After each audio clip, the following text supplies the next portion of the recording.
Hey, how are you doing? Welcome to Psychology Mind Echoes. This channel is for those who truly care about their mental health. Sarah is 34 and has been stuck for years between staying in her country or migrating. She says, "I'm afraid if I go, I'll fail there, but staying is suffocating me." Every week she writes pros and cons but never reaches a conclusion. If you're also trapped in big life decisions like marriage, career, or migration, today we're going to learn how to break out of decision paralysis and build confidence in your choices. Psychological analysis of the roots of decision-making inability. Inability to decide is usually not just laziness or lack of planning. Deep psychological factors lie behind it. Insecure attachment style, where people who experience rejection or excessive control in childhood fear independent decisions in adulthood. Fear of mistakes, where if you were punished for errors as a child, your subconscious learns mistake equals danger. Low self-efficacy, where the person thinks even if they make the right decision, they can't handle the outcomes. Perfectionism, where those who only want the perfect choice usually make no choice at all. In fact, the root of most decision delays lies in feelings of insecurity and fear of judgment. Common mental traps in decision-making. Our mind sometimes falls into thinking patterns that make deciding harder. Analysis paralysis, where we drown in gathering information and stop acting. Like, I still need to read 10 more articles before deciding. Affective forecasting error, where our ability to predict future emotions is very weak, and we usually overestimate negative impacts and underestimate positive ones. Status quo bias, the innate tendency to keep things as they are even when change is better, like, I'm used to my current job even though I'm not satisfied. Sunk cost fallacy, insisting on the wrong path just because we've already invested in it.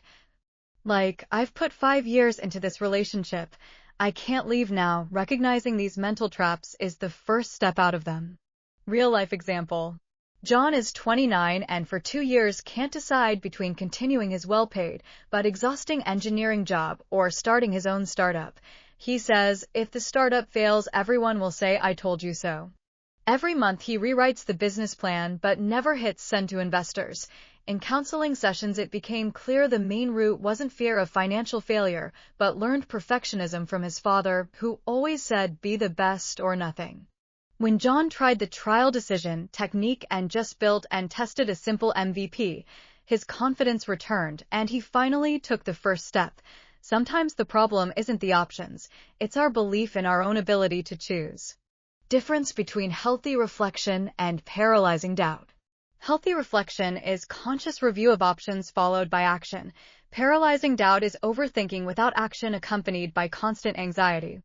People stuck in this cycle keep telling themselves, now's not the time, I need to be more sure, or just wait a bit longer, but the truth is no moment will ever be 100% perfect.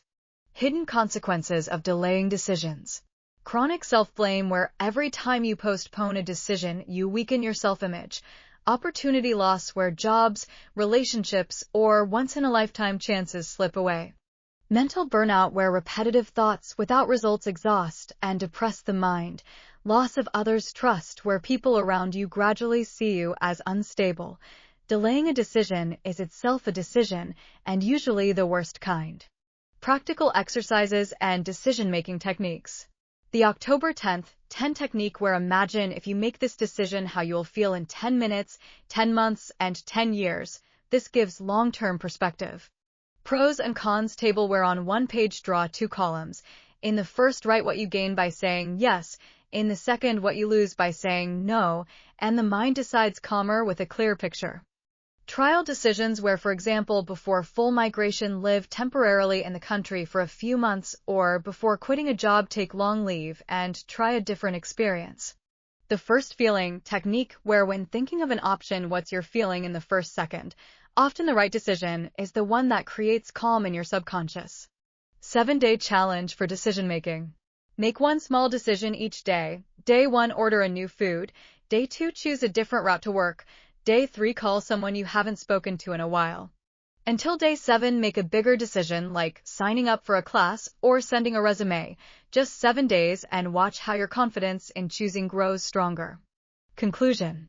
Life doesn't wait for your decisions. Sometimes you have to move for clarity to emerge. not the other way around. No decision is completely safe, but every conscious move brings you closer to yourself. Remember, not choosing is itself choosing to lose. Inspiring quote. The best way to predict the future is to create it. Final challenge question.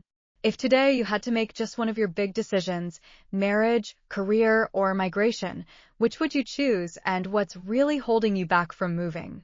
Write it. Maybe just writing is the start of deciding. If this topic helped, like, subscribe, and hit the bell so you don't miss future episodes on mind and psychology.